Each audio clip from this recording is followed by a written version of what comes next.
Pengertian pembukuan dan pencatatan. Pembukuan adalah proses pencatatan secara teratur untuk mengumpulkan data dan informasi tentang keadaan harta, kewajiban atau utang, modal, penghasilan dan biaya, dan harga perolehan dan penyerahan barang atau jasa yang terutang pajak pertambahan nilai (PPN). Tidak terutang PPN, dikenakan PPN dengan tarif 0% dan dikenakan pajak penjualan atas barang mewah. Pencatatan adalah pengumpulan data secara teratur tentang peredaran bruto dan atau penerimaan penghasilan sebagai dasar untuk menghitung jumlah pajak yang terutang. Lalu materi yang selanjutnya adalah kewajiban pembukuan. Jadi kewajiban pembukuan ini yang wajib menyelenggarakan adalah 1. Wajib pajak badan, 2. Wajib pajak orang pribadi yang melakukan kegiatan usaha atau pekerjaan bebas. Di dalam kewajiban pembukuan ini terdapat pengecualian pembukuan.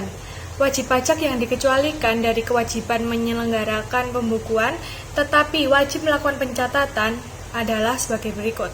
Yang pertama, wajib pajak orang pribadi yang melakukan kegiatan usaha atau pekerjaan bebas dengan peredaran bruto dari kegiatan sebagaimana dimaksud kurang dari 4.800.000.000 rupiah dalam 1 tahun pajak, serta sesuai dengan ketentuan peraturan perundang-undangan di bidang perpajakan diperbolehkan menghitung penghasilan neto dengan menggunakan norma perhitungan penghasilan neto.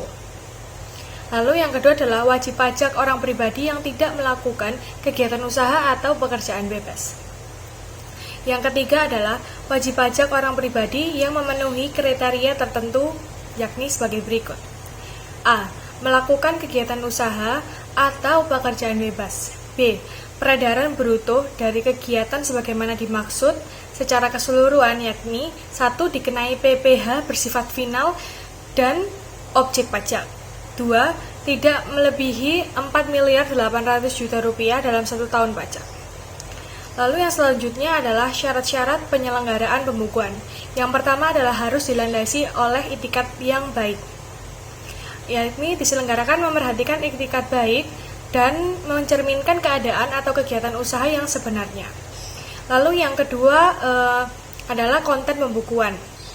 Jadi di pembukuan sekurang-kurangnya terdiri atas catatan yang dikerjakan secara teratur tentang catatan mengenai harta, kewajiban, modal, penghasilan, dan biaya, serta penjualan dan pembelian sehingga dapat dihitung besarnya pajak yang terutang. Lalu yang ketiga adalah tempat, huruf, angka, mata uang, dan bahasa. Hal ini diselenggarakan di Indonesia dengan menggunakan huruf Latin, angka Arab, satuan mata uang rupiah, dan disusun oleh bahasa Indonesia atau dalam bahasa asing yang diizinkan oleh Menteri Keuangan. Lalu yang terakhir adalah waktu dan tempat penyimpanan dokumen. Buku, catatan, dan dokumen yang menjadi dasar pembukuan atau pencatatan dan dokumen lain termasuk hasil pengolahan data dari pembukuan yang dikelola secara elektronik atau secara program aplikasi online wajib pajak harus disimpan selama 10 tahun di Indonesia. Baik, slide selanjutnya akan dilanjutkan oleh rekan saya. Yang selanjutnya yakni asas pembukuan. Asas pembukuan tertuang dalam Pasal 28 ayat 7 Undang-Undang Nomor 28 Tahun 2007 tentang KUP. Ayat ini berbunyi pembukuan diselenggarakan dengan prinsip taat asas dengan stelsel akrual dan stelsel kas. Prinsip taat asas adalah prinsip yang sama digunakan dalam metode pembukuan dengan tahun-tahun sebelumnya untuk mencegah penggeseran laba atau rugi. Prinsip taat asas dalam metode pembukuan misalnya penggunaan 1. Stelsel pengakuan penghasilan, tahun buku, metode penilaian persediaan, dan metode penyusutan.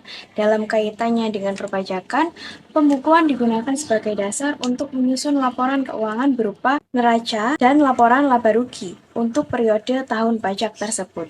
Pembukuan yang disusun sekurang-kurangnya terdiri atas catatan mengenai harta, kewajiban, modal, penghasilan dan biaya, serta harga perolehan dan penyerahan barang atau jasa, termasuk penjualan dan pembelian, sehingga dapat dihitung besarnya pajak yang terutang.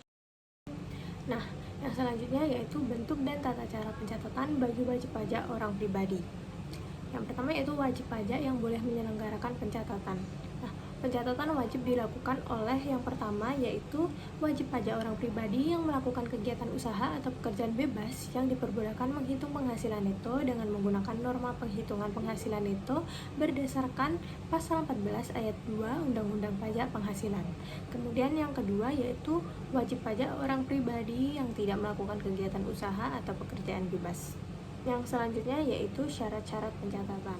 Nah, syarat-syarat pencatatannya itu seperti ini. Yang pertama, pencatatan harus dibuat secara lengkap dan benar, serta didukung dengan dokumen yang dijadikan dasar penghitungan peredaran atau penerimaan bruto dan atau penghasilan bruto, serta penghasilan yang bukan objek pajak dan atau penghasilan yang dikenakan pajak yang bersifat final. Kemudian yang kedua yaitu pencatatan dalam suatu tahun pajak meliputi jangka waktu 12 bulan mulai dari tanggal 1 Januari sampai 31 Desember. Yang ketiga yaitu pencatatan dan dokumen yang menjadi dasar pencatatan harus disimpan di tempat tinggal wajib pajak atau tempat kegiatan usaha dilakukan selama 10 tahun terhitung sejak saat terutangnya pajak atau berakhirnya masa pajak, bagian tahun pajak atau tahun pajak. Kemudian di poin yang keempat yaitu pencatatan terdiri atas data yang dikumpulkan secara teratur tentang peredaran atau penerimaan bruto dan atau penghasilan bruto sebagai dasar untuk menghitung pajak yang terutang, termasuk penghasilan yang bukan objek pajak dan atau yang dikenakan pajak yang bersifat final.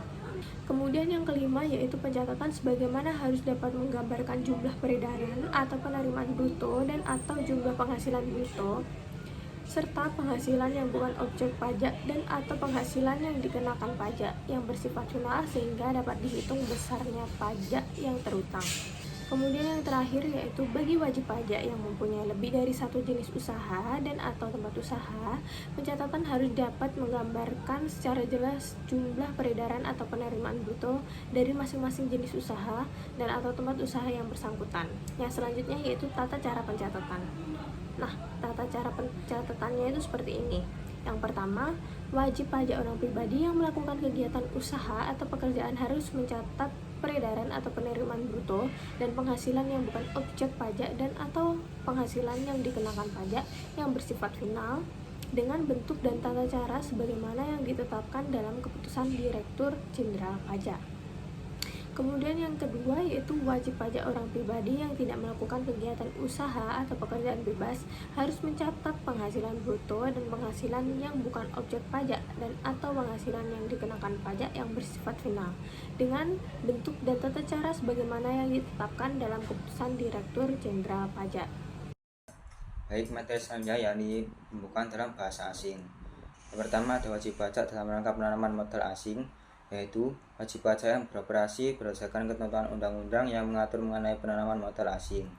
Yang kedua ada wajib pajak dalam rangka kontrak karya, yaitu wajib pajak yang beroperasi berdasarkan kontrak dengan pemerintah Republik Indonesia sebagaimana dimaksud dalam undang-undang yang mengatur mengenai pertambangan.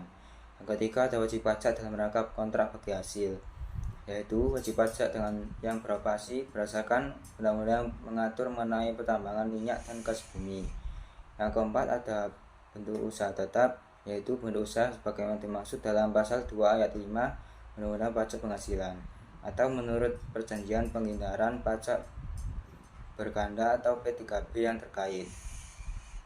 Yang kelima ada wajib pajak yang berafiliasi dengan perusahaan induk luar negeri, yaitu perusahaan anak atau subsidiary company yang dimiliki dan atau dikuasai oleh perusahaan induk atau parent company luar negeri dalam hubungan istimewa sebagaimana dimaksud dalam pasal 18 ayat 4 huruf A dan B Undang-Undang Pajak Penghasilan. Bahasa asing dan mata uang selain rupiah yang diperbolehkan untuk dipergunakan dalam pembukuan wajib pajak adalah bahasa Inggris dan mata uang dolar Amerika Serikat. Materi selanjutnya akan dijelaskan oleh rekan saya. Yang berikut adalah pembukuan menurut SAK dan KUP. Pasal 1 ayat 26 Undang-Undang KUP menyebutkan pembukuan adalah suatu proses pencatatan yang dilakukan secara teratur untuk mengumpulkan data dan informasi keuangan yang meliputi harta, kewajiban, modal, penghasilan dan biaya, serta jumlah harga perolehan dan penyerahan barang atau jasa yang ditutup dengan menyusun laporan keuangan berupa neraca dan laporan laba rugi untuk periode tahun pajak tersebut. Di sisi lain, penyelenggaraan pembukuan yang berpedoman pada Pernyataan Standar Akuntansi Keuangan tahun 2007 harus memenuhi syarat sebagai berikut. Yang pertama, harus diselenggarakan dengan memperhatikan itikat baik dan mencerminkan keadaan atau kegiatan usaha yang sebenarnya. 2. Terdiri atas catatan mengenai aset, kewajiban, modal, penghasilan dan biaya, serta penjualan dan pembelian, sehingga dapat dihitung besarnya pajak yang terutang. Yang ketiga, harus diselenggarakan di Indonesia dengan menggunakan huruf Latin, angka Arab, satuan mata uang rupiah, dan disusun dalam bahasa Indonesia atau bahasa asing yang diizinkan oleh Menteri Keuangan.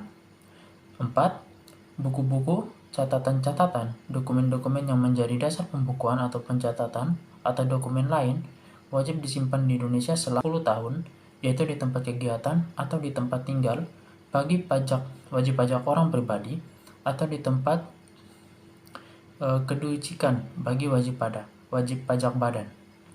5. Pembukuan diselenggarakan dengan prinsip taat asas dan stelsel akrual atau stelsel kas.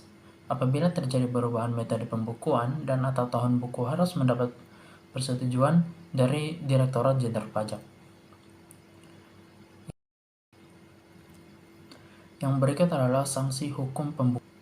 Apabila wajib pajak tidak melakukan pembukuan, maka wajib pajak akan dikenakan sanksi administrasi seperti yang tertuang di dalam pasal 13 ayat 3 Undang-Undang KUP berupa kenaikan 1.